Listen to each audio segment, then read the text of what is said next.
ಇನ್ಮೇಲೆ ಇವರಿಗೆ gas cylinder ವಿತರಣೆ ಬಂದ್ ಆಗ್ತಾ ಇದೆ. ಹೌದು, ಇಂಥವರಿಗೆ ಗ್ಯಾಸ್ ಸಿಲಿಂಡರ್ ಕೊಡೋದಿಲ್ವಂತೆ ವೀಕ್ಷಕರೇ. ಹಾಗಾದ್ರೆ ಕೇಂದ್ರ ಸರ್ಕಾರದ ಗ್ಯಾಸ್ ಸಿಲಿಂಡರ್ ಮೇಲೆ ಹೊಸ ನಿಯಮಗಳ ಬಗ್ಗೆ ಒಂದು ಪಟ್ಟಿ ಬಂದಿದೆ. ನೀವೆಲ್ಲರೂ ಕೂಡ ಗ್ಯಾಸ್ ಸಿಲಿಂಡರ್ ಬಳಕೆ ಮಾಡ್ತಾ ಇದ್ರೆ ಈ ವಿಡಿಯೋನ ಪೂರ್ತಿಯಾಗಿ ನೋಡ್ಲೇಬೇಕು. ಯಾರಿಗೆ ಗ್ಯಾಸ್ ಸಿಲಿಂಡರ್ ವಿತರಣೆ ಮಾಡಲ್ಲ, ಯಾರಿಗೆ ವಿತರಣೆ ಮಾಡ್ತಾರೆ, ಇನ್ನು ಹೋಟೆಲ್ ಮತ್ತು ರೆಸ್ಟೋರೆಂಟ್ ಗಳಲ್ಲಿ 10 ದಿನಗಳವರೆಗೂ ಗ್ಯಾಸ್ ಸಿಲಿಂಡರ್ ಸದ್ಯಕ್ಕೆ ವಿತರಣೆ ಇಲ್ಲ ಅಂತ ಆಹಾರ ಸಚಿವರು ಘೋಷಣೆ ಮಾಡಿದ್ದಾರೆ. ಇದ್ರ ಬೆನ್ನಲ್ಲೇ ಬೆಂಗಳೂರು ಸೇರಿದಂತೆ ಕರ್ನಾಟಕದಲ್ಲಿ 30% ಹೋಟೆಲ್ಗಳು ಬಂದ್ ಆಗ್ತಾ ಇದ್ದಾವೆ. ಇನ್ನು ಹೋಟೆಲ್ ಊಟ ತಿಂಡಿ ಬೆಲೆ ಕೂಡ 10 ರಿಂದ 15 ರೂಪಾಯಿಷ್ಟು ಏರಿಕೆ ಆಗ್ತಾ ಇದೆ. ಮತ್ತೊಂದು ಕಡೆಗೆ ಗೃಹಲಕ್ಷ್ಮಿಯರಿಗಂತೂ ಭರ್ಜರಿ ಸಿಹಿ ಸುದ್ದಿ ಅಂತ ಹೇಳ್ಬಹುದು. 27ನೇ ಕಂತು ಹಣ ಬಿಡುಗಡೆ ಮತ್ತು ಜಮೆ ಬಗ್ಗೆ ಒಂದು ಸಿಹಿ ಸುದ್ದಿ ಬಂದಿದೆ. ಹಾಗೂ ಬಾಕಿ ಕಂತು ಹಣ ಜಮೆ ಬಗ್ಗೆನೂ ಕೂಡ ಒಂದು ದೊಡ್ಡ ಬ್ರೇಕಿಂಗ್ ನ್ಯೂಸ್ ಕೂಡ ಬಂದಿರುವಂತದ್ದು. ಹೀಗಾಗಿ ನೀವು ಕೂಡ ಗೃಹಲಕ್ಷ್ಮಿಯರಾಗಿದ್ರೆ ವಿಡಿಯೋ ಪೂರ್ತಿಯಾಗಿ ನೋಡಿ. ಇನ್ನು ಅಮೆರಿಕ ಅಧ್ಯಕ್ಷ ಡೊನಾಲ್ಡ್ ಟ್ರಂಪ್ ಅವರು ಇರಾನ್ ದೇಶದ ಹೃದಯ ಭಾಗದ ಮೇಲೆ ಅಟ್ಯಾಕ್ ಮಾಡಲು ತೀರ್ಮಾನ ಮಾಡ್ತಾ ಇದ್ದಾರಂತೆ. ಒಂದು ವೇಳೆ ಇದನ್ನ ಮಾಡಿದ್ದೇ ಆದಲ್ಲಿ ಪೆಟ್ರೋಲ್ ಡೀಸೆಲ್ಗೂ ಕೂಡ ಹಾಹಾಕಾರ ಶುರುವಾಗುತ್ತೆ. ಆದ್ರೆ ಭಾರತದಲ್ಲಿ ಸದ್ಯಕ್ಕೆ ಪೆಟ್ರೋಲ್ ಡೀಸೆಲ್ ಕೊರತೆ ಇಲ್ಲ, ಓನ್ಲಿ ಗ್ಯಾಸ್ ಸಿಲಿಂಡರ್ ಕೊರತೆ ಅಂತ ಕೇಂದ್ರ ಸರ್ಕಾರ ಹೇಳಿದೆ. ಹಾಗಾದ್ರೆ ಒಂದು ಅಮೆರಿಕ ಅಧ್ಯಕ್ಷ ಡೊನಾಲ್ಡ್ ಟ್ರಂಪ್ ಮುಂದೆ ಏನಾಗಬಹುದು ಅದು ಕೂಡ ನೋಡೋಣ. ಮತ್ತೆ ವೀಕ್ಷಕರೇ, ಇಲ್ಲಿ ನಮ್ಮ ಕರ್ನಾಟಕದ 10 ಜಿಲ್ಲೆಗಳಿಗೆ ಮತ್ತೆ ಮಳೆ ಬೀಳೋ ಸಾಧ್ಯತೆ ಇದೆ ಅಂತ ಹೇಳಲಾಗಿದ್ದು ಈಗಾಗಲೇ ಮಳೆ ಶುರು ಕೂಡ ಆಗಿದೆ. ಕಳೆದ 2 ತಿಂಗಳಿನಿಂದ ತುಂಬಾ ಬಿಸಿಲು, ಈಗ ಮತ್ತೆ ಮಳೆರಾಯ ಬೀಸಲಿದ್ದಾನೆ. ಹಾಗಾದ್ರೆ ಯಾವೆಲ್ಲ ಜಿಲ್ಲೆಗಳಿಗೆ ಮಳೆ ಬೀಳೋ ಅಲರ್ಟ್ ಅನ್ನ ಕೊಡಲಾಗಿದೆ ಆ ಜಿಲ್ಲೆಗಳ ಹೆಸರನ್ನು ಕೂಡ ನೋಡ್ತಾ ಹೋಗೋಣ. ಇನ್ನು ಕೊನೆಯದಾಗಿ ಬಂಗಾರ ಮತ್ತು ಬೆಳ್ಳಿ ಖರೀದಿ ಮಾಡೋರಿಗೆ, ಆಭರಣ ಪ್ರಿಯರಿಗೆ ಸಿಹಿ ಸುದ್ದಿ, ಬೆಲೆಯಲ್ಲಿ ಭಾರಿ ಇಳಿಕೆ ಕಾಣ್ತಾ ಇದೆ. ಯುದ್ಧದ ಎಫೆಕ್ಟ್ ಏರಿಕೆ ಆಗೋದ್ ಬಿಟ್ಟು ಇಳಿಕೆ ಆಗ್ತಾ ಇದ್ದದ್ದೇ ಆಶ್ಚರ್ಯ ಅಂತ ತಜ್ಞರು ಹೇಳ್ತಾ ಇದ್ದಾರೆ. ಹಾಗಾದ್ರೆ ಇವತ್ತು ಮತ್ತೆ ಎಷ್ಟು ಇಳಿಕೆ ಆಗಿದೆ, ಬಂಗಾರ ಖರೀದಿ ಮಾಡೋದಕ್ಕೆ ಇದು ಸರಿ ಸಮಯವ, ಎಲ್ಲವನ್ನು ಕೂಡ ವಿಡಿಯೋದಲ್ಲಿ ನೋಡೋಣ. ಮೊದಲಿಗೆ ಎಲ್ಲಾ ಗೃಹಲಕ್ಷ್ಮಿಯರಿಗೂ ಕೂಡ ಸಿಹಿ ಸುದ್ದಿ ಬಂದಿದೆ. ಹೌದು ವೀಕ್ಷಕರೇ, ನೀವು ಕೂಡ ಗೃಹಲಕ್ಷ್ಮಿಯರಾಗಿದ್ರೆ, ಆಭರಣ ಪ್ರಿಯರಾಗಿದ್ರೆ ವಿಡಿಯೋಗೆ ಲೈಕ್ ಮಾಡಿ. ಒಂದು ಗುಡ್ ನ್ಯೂಸ್ ಇದೆ. ಹಾಗೆ ಕಮೆಂಟ್ ಬಾಕ್ಸ್ ಅಲ್ಲಿ ಪ್ರತಿಯೊಬ್ರು ಕೂಡ ನಿಮ್ಗೂ ಕೂಡ ಗ್ಯಾಸ್ ಸಿಲಿಂಡರ್ ವಿತರಣೆ ಆಗ್ತಾ ಇದೆಯಾ, ನಿಮಗೂ ಕೂಡ ಗ್ಯಾಸ್ ಸಿಲಿಂಡರ್ ಸಮಸ್ಯೆ ಆಗ್ತಾ ಇದೆಯಾ, ನಿಮ್ಮ ಅನಿಸಿಕೆ ದಯವಿಟ್ಟು ಕಮೆಂಟ್ ಮಾಡಿ. ಹಾಗೆ ವೀಕ್ಷಕರೇ, ನಮ್ಮ ಚಾನಲ್ಗೆ ಸಬ್ಸ್ಕ್ರೈಬ್ ಕೂಡ ನೀವು ಮಾಡಬಹುದು. ಮೊದಲಿಗೆ ಎಲ್ಲಾ ಗೃಹಲಕ್ಷ್ಮಿಯರಿಗೂ ಕೂಡ ಬ್ರೇಕಿಂಗ್ ನ್ಯೂಸ್ ಬಂದಿದೆ. ನಂತರ ಗ್ಯಾಸ್ ಸಿಲಿಂಡರ್ ಬಗ್ಗೆ ಅಪ್ಡೇಟ್ ಕೂಡ ಕೊಡಲಿದ್ದೇವೆ. ನಂತರ ಬಂಗಾರದ ಬೆಲೆ ಮತ್ತು ಮಳೆ ಬೀಳೋ ಬಗ್ಗೆನೂ ಕೂಡ ಅಪ್ಡೇಟ್ ಕೊಡಲಿದ್ದೇವೆ. ವಿಡಿಯೋನ ದಯವಿಟ್ಟು ಪೂರ್ತಿಯಾಗಿ ಕೊನೆ ತನಕ ನೋಡ್ಬೇಕು ಅಂತ ನಿಮ್ಮೆಲ್ಲರಿಗೂ ಕೂಡ ವಿನಂತಿ ಮಾಡ್ಕೊಂತ ಇದ್ದೀವಿ. ಮೊದಲಿಗೆ ಎಲ್ಲಾ ಗೃಹಲಕ್ಷ್ಮಿಯರು ಕೂಡ ಕಮೆಂಟ್ ಮಾಡಿ, ನಿಮಗೂ ಕೂಡ 27ನೇ ಕಂತು ಹಣ ಜಮೆಯಾಗಿದೆಯಾ, ಎಸ್ ಆರ್ ನೋ ಅಂತ ಬೇಗನೆ ಕಮೆಂಟ್ ಮಾಡಿ. ಅದಕ್ಕಂದ್ರೆ ನಿಮ್ಮ ಕಮೆಂಟ್ ಓದಿ ಅದಕ್ಕೆ ನಾವು ರಿಪ್ಲೈ ಕೂಡ ಮಾಡ್ತಾ ಇದ್ದೇವೆ ವೀಕ್ಷಕರೇ. ಎಲ್ಲರಿಗೂ ಕೂಡ 27ನೇ ಕಂತು ಹಣ ಜಮೆ ಆಗ್ತಾ ಇದೆ. ಹೌದು, ಸರ್ಕಾರದ ಖಜಾನೆಯಿಂದ 27ನೇ ಕಂತು ಹಣ ಬಿಡುಗಡೆ ಆಗಿದೆ ವೀಕ್ಷಕರೇ. 25, 26 ಕಂತು ಫೆಬ್ರವರಿ ಮತ್ತು ಮಾರ್ಚ್ ತಿಂಗಳದ್ದು ಅಂತ ಇಂಡೈರೆಕ್ಟ್ ಆಗಿ ಹೇಳಿ ಬಿಡುಗಡೆ ಮಾಡಲಾಗಿತ್ತು. ಅಂದ್ರೆ ಹೋದ ವರ್ಷದ ಫೆಬ್ರವರಿ ಮತ್ತು ಮಾರ್ಚ್ ತಿಂಗಳದ್ದು 2 ತಿಂಗಳದ್ದು ಹಣ ಮಿಸ್ಟೇಕ್ ಇಂದ ಸರ್ಕಾರ ಜಮೆ ಮಾಡಿರಲಿಲ್ಲ. ಹೀಗಾಗಿ ಆ ಒಂದು ಹಣ ಮೊನ್ನೆ ಜಮೆ ಆಗಿದೆ. ನಂತರ ಅಂದ್ರೆ ಫೆಬ್ರವರಿಯಲ್ಲಿ 2 ಕಂತು ಜಮೆ ಆಗಿದೆ. ಈಗ ಮಾರ್ಚ್ ತಿಂಗಳಲ್ಲಿ ಯಾವುದು ಕೂಡ ಕಂತು ಜಮೆ ಆಗಿಲ್ಲ ಅಂತವ್ರಿಗೆ ಒಂದು ಸಿಹಿ ಸುದ್ದಿ ಬಂದಿದೆ ವೀಕ್ಷಕರೇ. 27ನೇ ಕಂತು ಹಣ ಜಮೆ ಆಗಲಿದೆ. ಹೌದು, ಇನ್ನು ಕೂಡ ನಿಮ್ಮ ಅಕೌಂಟ್ಗೆ ಹಣ ಬಂದಿಲ್ಲ ಅಂದ್ರೆ ಚಿಂತೆ ಮಾಡಬೇಡಿ. ಇನ್ನು 1 ರಿಂದ 2 ದಿನ ಮಾತ್ರ ವೀಕ್ಷಕರೇ ನಿಮ್ಮ ಅಕೌಂಟ್ಗೂ ಕೂಡ ಗೃಹಲಕ್ಷ್ಮಿ ಯೋಜನೆ ಹಣ 2,000 ರೂಪಾಯಿ ಜಮೆ ಆಗಲಿದೆ. ಹೀಗಾಗಿ ವೀಕ್ಷಕರೇ, ನೀವು ಒಮ್ಮೆ ಬಾರಿ ನಿಮ್ಮ ಬ್ಯಾಂಕ್ ಖಾತೆಯನ್ನ ಚೆಕ್ ಮಾಡಿಕೊಳ್ಳಿ. 27ನೇ ಕಂತು ಅಂತಾನೂ ಕೂಡ ಹೇಳಲಾಗಿದೆ ವೀಕ್ಷಕರೇ. 27ನೇ ಕಂತು, 28ನೇ ಕಂತು, 29, 30 ಒಟ್ಟು 4 ಕಂತು ಕೊಡಬೇಕು ಅಂತ ಮೊದಲೇ ವಿರೋಧ ಪಕ್ಷದವರು ಬಿಜೆಪಿ ಅವರು ಹೇಳಿದ್ದಾರೆ. 60,000 ರೂಪಾಯಿ ಕೊಡಬೇಕು, 26 ಕಂತಲ್ಲ 30 ಕಂತು ಕೊಡಬೇಕು ಅಂತ ವಿರೋಧ ಪಕ್ಷದವರು ಹೇಳಿದ್ರು. ಅದಕ್ಕೆ ಉತ್ತರವಾಗಿ ಸಚಿವ ಲಕ್ಷ್ಮೀ ಹೆಬ್ಬಾಳ್ಕರ್ ಮೇಡಮ್ ಅವರು ಹಂತ ಹಂತವಾಗಿ ಎಲ್ಲಾ ಕಂತನ್ನು ಕೂಡ ಕ್ಲಿಯರ್ ಮಾಡ್ತೀವಿ, ಈ ತಿಂಗಳದ್ದು ಆ ತಿಂಗಳದ್ದು ಅಂತಲ್ಲ, ಎಲ್ಲಾ ಕಂತನ್ನು ಕೂಡ ಗೃಹಲಕ್ಷ್ಮಿ ಯೋಜನೆ ಕಂತು ಹಣ ಗೃಹಲಕ್ಷ್ಮಿಯರಿಗೆ ಸರಿಯಾಗಿ ಬರುತ್ತೆ ಅಂತಾನೂ ಕೂಡ ಒಂದು ಭರವಸೆನೆ ಕೊಟ್ಟಿದ್ದಾರೆ. ಇನ್ನು ಬಜೆಟ್ ನಲ್ಲಿ ಮೊನ್ನೆ 28,608 ಕೋಟಿ ರೂಪಾಯಿ ಹಣ ಗೃಹಲಕ್ಷ್ಮಿ ಯೋಜನೆಗೆ ಭರ್ಜರಿ ಅನುದಾನ ಅಂತಾರೆ, ಭರ್ಜರಿ ಸಿಂಹಪಾಲು ಅಂತಾನೆ ಹೇಳ್ಬಹುದು. ಹೀಗಾಗಿ ಇನ್ ಮುಂದೆ ಗೃಹಲಕ್ಷ್ಮಿ ಯೋಜನೆಗೆ ಪ್ರತಿ ತಿಂಗಳು ಸರಿಸಾರಿ 2,000 ರೂಪಾಯಿ ಬರ್ತಾನೆ ಇರುತ್ತೆ. ಅಂದ್ರೆ ಸರಿಯಾಗಿ ಬರುತ್ತೆ, ಏನು ಕೂಡ ತೊಂದರೆ ಆಗಲ್ಲ ಅಂತಾನೆ ಹೇಳ್ಬಹುದು. ಯಾಕಂದ್ರೆ ಹೆಚ್ಚು ಹಣವನ್ನ ಈ ಗೃಹಲಕ್ಷ್ಮಿ ಯೋಜನೆಗೆ ಅಂತಾನೂ ಕೂಡ ಮೀಸಲಿಟ್ಟಿದ್ದಾರೆ. ಈ ಬಾರಿ ಬಜೆಟ್ ನಲ್ಲಿ ಈ ವರ್ಷ ಪೂರ್ತಿ ಗೃಹಲಕ್ಷ್ಮಿಯರಿಗೆ ಏನು ಕೂಡ ತೊಂದರೆನೇ ಇಲ್ಲ ಅಂತಾನೂ ಕೂಡ ಇಲ್ಲಿ ಹೇಳ್ಬಹುದು. ನೀವು ಕೂಡ ಗೃಹಲಕ್ಷ್ಮಿ ಫಲಾನುಭವಿಗಳಾಗಿದ್ರೆ 27ನೇ ಕಂತು ಹಣ ಜಮೆ ಆಗಿದೆಯೋ ಇಲ್ವೋ ಅಂತ ಅದನ್ನು ಕೂಡ ತಿಳ್ಕೊಳ್ಳಿ. ಇನ್ನು ಮೃತಪಟ್ಟವರ ಅಕೌಂಟ್ ಇಂದ ಹಣವನ್ನ ವಾಪಸ್ ತಗೋತಾ ಇದ್ದಾರೆ. ಮತ್ತೆ ಯಾರಾದ್ರೂ ಗೃಹಲಕ್ಷ್ಮಿಯರು ಮೃತಪಟ್ಟಿದ್ರೆ ಅದನ್ನ ಅಪ್ಡೇಟ್ ಕೊಡಬೇಕು ಅಂತಾನೂ ಕೂಡ ಹೇಳಲಾಗಿದೆ. ಮರಣ ಹೊಂದಿದ ಗೃಹಲಕ್ಷ್ಮಿ ಯೋಜನೆ ಫಲಾನುಭವಿಗಳ ವಿವರವನ್ನ ಕೂಡಲೇ ನಮೂದಿಸಬೇಕು ಅಂತ ಗ್ಯಾರಂಟಿ ಅನುಷ್ಠಾನ ಸಮಿತಿಯವರು ಈಗಾಗಲೇ ಒಂದು ಹೇಳಿಕೆಯನ್ನ ಕೊಟ್ಟಿದ್ದಾರೆ. ಈಗ ಬನ್ನಿ ಫಟಾಫಟ್ ಆಗಿ ಸಮಯ ವ್ಯರ್ಥ ಮಾಡದೆ ಗ್ಯಾಸ್ ಸಿಲಿಂಡರ್ ಬಗ್ಗೆ ದೊಡ್ಡ ಬ್ರೇಕಿಂಗ್ ನ್ಯೂಸ್ ಬಂದಿದೆ. ಯಾರಿಗೆ ಇಲ್ಲ ಗ್ಯಾಸ್ ಸಿಲಿಂಡರ್ ಸಂಪರ್ಕ, ಹೌದು ಕೇಂದ್ರ ಸರ್ಕಾರದಿಂದ ಹೊಸ ನಿಯಮ, 2 ಹೊಸ ರೂಲ್ಸ್ ಅಂತಾನೆ ಹೇಳ್ಬಹುದು. ಕೇಂದ್ರ ಸರ್ಕಾರದ ಹೊಸ ರೂಲ್ಸ್ ಇವತ್ತಿನಿಂದಲೇ ಜಾರಿಗೆ ಬರ್ತಾ ಇದೆ. PNG ಸಂಪರ್ಕ ಇದ್ರೆ LPG ಸಿಲಿಂಡರ್ ಕೊಡೋದಿಲ್ಲ ಅಂತ ಆದೇಶ ಹೊರಡಿಸಲಾಗಿದೆ. ಇದು ಅಚ್ಚರಿಗೆ ಕಾರಣವಾಗಿದೆ. ಹೌದು ವೀಕ್ಷಕರೇ, ನಮ್ಮ ದೇಶದಲ್ಲಿ LPG ಸಿಲಿಂಡರ್ ಕೊರತೆ ಎದುರಾಗಿರೋ ನಡುವೆ ಕೇಂದ್ರ ಸರ್ಕಾರ PNG ಸಂಪರ್ಕ ಹೊಂದಿದವರು LPG ಸಿಲಿಂಡರ್ ಪಡೆಯುವಂತಿಲ್ಲ ಅಂತ ಹೊಸ ನಿಯಮವನ್ನ ಜಾರಿ ಮಾಡಿದೆ. ಹಾಗಾದ್ರೆ PNG ಸಂಪರ್ಕ ಅಂದ್ರೆ ಏನು? ಒಟ್ಟು 2 ಟೈಪ್ ಗ್ಯಾಸ್ ಬರುತ್ತೆ. ಒಂದು, ನಿಮ್ಮ ಮನೆಗೆ ಬಂದು ಗ್ಯಾಸ್ ಇಳಿಸ್ತಾರೆ. ಎರಡನೇದಾಗಿ ಪೈಪ್ ಲೈನ್ ಆಧಾರಿತ ಗ್ಯಾಸ್ ಅಂದ್ರೆ ಪೈಪ್ಡ್ ನ್ಯಾಚುರಲ್ ಗ್ಯಾಸ್, ಇದಕ್ಕೆ PNG ಅಂತ ಕರೀತಾರೆ ವೀಕ್ಷಕರೇ. ಪೈಪ್ ಮೂಲಕ ಗ್ಯಾಸ್ ಪಡೆಯುವರು ಮನೆಯವರು ಕೂಡ ಇದ್ದಾರೆ. ನಮ್ಮ ಕರ್ನಾಟಕ ಸೇರಿದಂತೆ ಭಾರತ ದೇಶಾದ್ಯಂತ ಪೈಪ್ಡ್ ಲೈನ್ ಮೂಲಕವೂ ಕೂಡ ಗ್ಯಾಸ್ ಅನ್ನ ಬಳಸ್ತಾರೆ. ಅಂತವರು ಫಿಸಿಕಲ್ ಗ್ಯಾಸ್ ಸಿಲಿಂಡರ್ ನ ಪಡ್ಕೋವಂತಿಲ್ಲ. ಒಂದು ವೇಳೆ ಪಡ್ಕೊಂಡಿದ್ರೆ ಅದನ್ನ ವಾಪಸ್ ಮರಳಿಸಬೇಕು ಅಂತಾನು ಕೂಡ ಕೇಂದ್ರ ಸರ್ಕಾರ ನಿಯಮದಲ್ಲಿ ಹೇಳಿರುವಂತದ್ದು. ಹೌದು ವೀಕ್ಷಕರೇ, ಪೆಟ್ರೋಲಿಯಂ ಮತ್ತು ನೈಸರ್ಗಿಕ ಅನಿಲ ಸಚಿವಾಲಯದಿಂದ ಮಾಹಿತಿ ಬಂದಿದೆ. ಮನೆಗೆ PNG ಅಂದ್ರೆ ಪೈಪ್ ಲೈನ್ ಮೂಲಕ ಗ್ಯಾಸ್ ಸಂಪರ್ಕ ಹೊಂದಿದವರು ತಮ್ಮಲ್ಲಿರುವ LPG ಸಿಲಿಂಡರ್ ಅಂದ್ರೆ ಫಿಸಿಕಲ್ ಸಿಲಿಂಡರ್ ಅನ್ನ ತಕ್ಷಣವೇ ಮರಳಿಸಬೇಕು. ಅವರು ಹೊಸದಾಗಿ LPG ಸಿಲಿಂಡರ್ ಪಡೆಯುವುದು ಸಾಧ್ಯವಿಲ್ಲ. ಸರ್ಕಾರಿ ತೈಲ ಕಂಪನಿಗಳು ಅಥವಾ ವಿತರಕರ ಮೂಲಕ PNG ಹೊಂದಿರುವವರು ಇನ್ ಮುಂದೆ ಗೃಹ ಬಳಕೆ LPG ಸಿಲಿಂಡರ್ ಪಡೆದುಕೊಳ್ಳುವಂತಿಲ್ಲ ಅಂತ ಈಗಾಗಲೇ ಒಂದು ಆದೇಶದಲ್ಲಿ ತಿಳಿಸಲಾಗಿದೆ. ಹೀಗಾಗಿ ಗ್ರಾಹಕರು PNG ಹಾಗೂ LPG ಎರಡನ್ನು ಕೂಡ ಹೊಂದಲು ಸಾಧ್ಯವಾಗುವುದಿಲ್ವಂತೆ.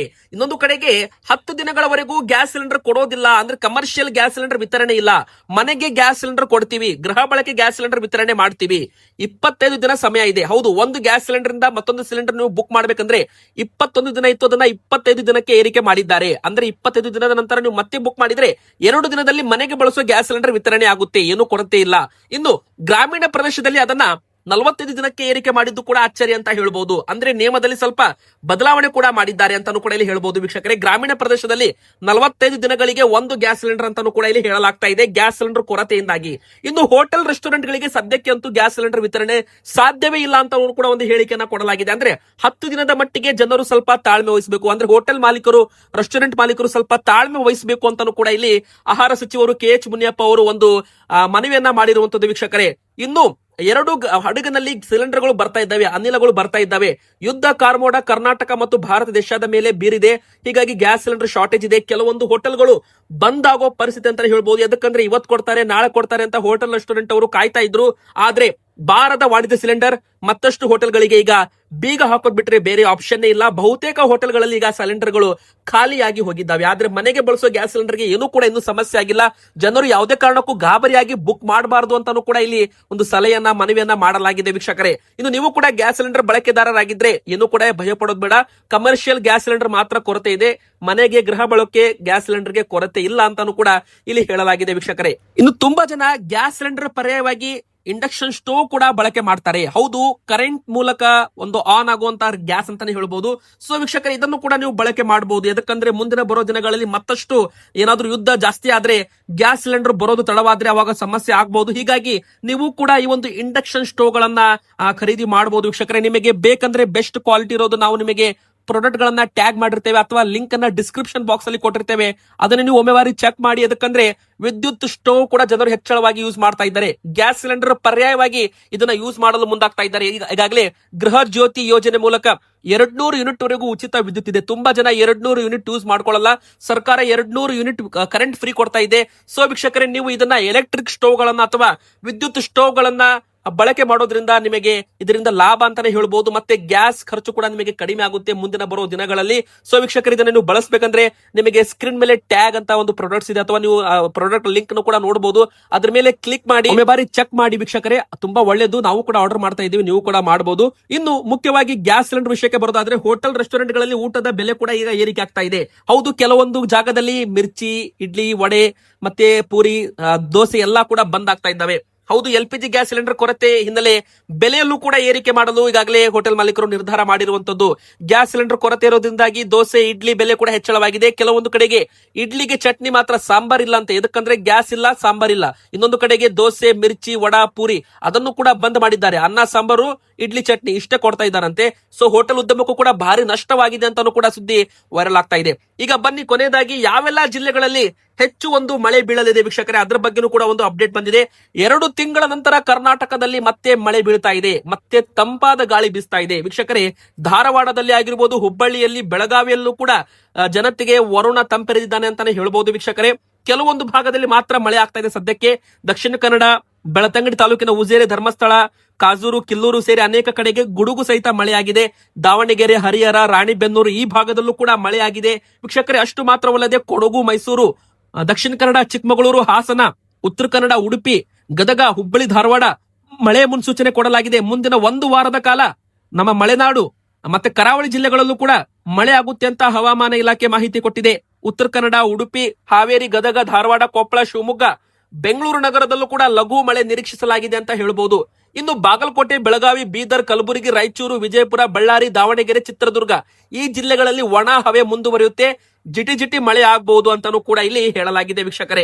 ಬೆಂಗಳೂರಲ್ಲೂ ಕೂಡ ಸಾಧಾರಣ ಮಳೆ ಬೀಳಬಹುದು ಅಂತ ಹೇಳಲಾಗಿದೆ. ನಿಮ್ಮ ಊರಲ್ಲೂ ಕೂಡ ಮಳೆ ಬರ್ತಾ ಇದ್ರೆ ನಿಮ್ಮ ಊರಿನ ಹೆಸರನ್ನ ಕಮೆಂಟ್ ಮಾಡಿ. ಇನ್ನು ಬಂಗಾರ ಮತ್ತು ಬೆಳ್ಳಿ ದರ ಅಂತೂ ಭಾರಿ ಒಂದು ಇಳಿಕೆ ಆಗ್ತಾ ಇದೆ. ಇದು ಒಂದು ಕಡೆಗೆ ಸಿಹಿ ಸುದ್ದಿ, ಒಂದು ಕಡೆಗೆ ಬೆಲೆ ಏರಿಕೆ ಬಿಸಿ. ಹೌದು, ಗ್ಯಾಸ್ ಸಿಲಿಂಡರ್ ಬೆಲೆ ಏರಿಕೆ ಆಯಿತು. ಮುಂದಿನ ಬರೋ ದಿನಗಳಲ್ಲಿ ಯುದ್ಧ ಮತ್ತಷ್ಟು ತೀವ್ರವಾದ್ರೆ ಕಚ್ಚಾ ತೈಲ ಬೆಲೆ ಕೂಡ ಏರಿಕೆ ಆಗಬಹುದು. ಅಡುಗೆ ಎಣ್ಣೆ ಬೆಲೆ ಏರಿಕೆ ಆಗಿದೆ. ಆದ್ರೆ ಅಚ್ಚರಿ ಅಂದ್ರೆ ಬಂಗಾರ ಮತ್ತು ಬೆಳ್ಳಿ ಮಾತ್ರ ಇಳಿಕೆ ಆಗ್ತಾ ಇದೆ. ಕಳೆದ ಒಂದು ವಾರದಿಂದ ಬಂಗಾರ ಒಂದು ವಾರದಲ್ಲಿ 5,000 ರೂಪಾಯಿ ಇಳಿಕೆ ಆಗಿದ್ರೆ ಬೆಳ್ಳಿ 25,000 ರಿಂದ 30,000 ರೂಪಾಯಿ ಅಷ್ಟು ಇಳಿಕೆ ಆಗಿದೆ. ಹಾಗಾದ್ರೆ 1 ಕೆಜಿ ಬೆಳ್ಳಿ ದರ ಮತ್ತೆ 5,000 ರೂಪಾಯಿ ಇಳಿಕೆ ಆಗೋದ್ರ ಮೂಲಕ 1 ಕೆಜಿಗೆ ಈಗ 2,75,000 ರೂಪಾಯಿ ಇದೆ. 1 ಕೆಜಿಗೆ 2,80,000 ರೂಪಾಯಿ ಇದ್ದದ್ದು 5,000 ರೂಪಾಯಿ ಮತ್ತೆ ಇಳಿಕೆ ಆಗಿ 1 ಕೆಜಿಗೆ 2,75,000 ರೂಪಾಯಿ ಆಗಿದೆ. ಒಂದು ವಾರದಲ್ಲಿ 30,000 ರೂಪಾಯಿ ಬೆಳ್ಳಿ ದರ ಇಳಿಕೆ ಆಗಿದೆ ಕೆಜಿ ಮೇಲೆ. ಅದೇ ತರ ಬಂಗಾರದ ಬಗ್ಗೆ ಹೇಳೋದಾದ್ರೆ 10 ಗ್ರಾಮ್ 24 ಕ್ಯಾರೆಟ್ ಚಿನ್ನ 1,70,000 ರೂಪಾಯಿ ಇತ್ತು ಹೋದ ವಾರ. ಈ ವಾರ 1,60,000 ರೂಪಾಯಿನೂ ಅಲ್ಲ, 1,59,600 ರೂಪಾಯಿ ಚಿಲ್ಲರಾಗಿದೆ. ಅಂದ್ರೆ 1,60,000 ರೂಪಾಯಿ ಗಡಿಗೆ ಬಂದು ನಿಂತಿದೆ ಅಂತಾನೆ ಹೇಳ್ಬೋದು. ಹತ್ತತ್ರ 10,000 ರೂಪಾಯಿ ಬಂಗಾರ 10 ಗ್ರಾಮ್ ಮೇಲೆ ಇಳಿಕೆ ಆಗಿದೆ ಒಂದು ವಾರದಲ್ಲಿ. ಮತ್ತೆ ಇದ್ರ ಮೇಲೆ 3% GST ಕೂಡ ಇರುತ್ತೆ, ಎಕ್ಸ್ಟ್ರಾ ಇರುತ್ತೆ. ಏನಾದ್ರೂ ಮೇಕಿಂಗ್ ಚಾರ್ಜಸ್ ಅಂದ್ರೆ ನೀವು ನೆಕ್ಲೆಸ್ ಏನಾದ್ರೂ ಮಾಡಿಸ್ಬೇಕಂದ್ರೆ ಅದ್ರ ಮೇಲೆ ಒಂದು ಮೇಕಿಂಗ್ ಚಾರ್ಜಸ್ ಕೂಡ ಎಕ್ಸ್ಟ್ರಾ ಇರುತ್ತೆ ವೀಕ್ಷಕರೇ. 10 ಗ್ರಾಮ್ ನ ಬೆಲೆ ಮತ್ತೆ ಇಲ್ಲಿ 850 ರೂಪಾಯಿ 1,000 ರೂಪಾಯಿ ಅಷ್ಟು ಇಳಿಕೆ ಆಗಿದೆ ಅಂತಾನೂ ಕೂಡ ಹೇಳಲಾಗಿದೆ. ಇದು ಕೂಡ ಒಂದು ಕಡೆಗೆ ಸಿಹಿ ಸುದ್ದಿ ಆಭರಣ ಪ್ರಿಯರಿಗೆ.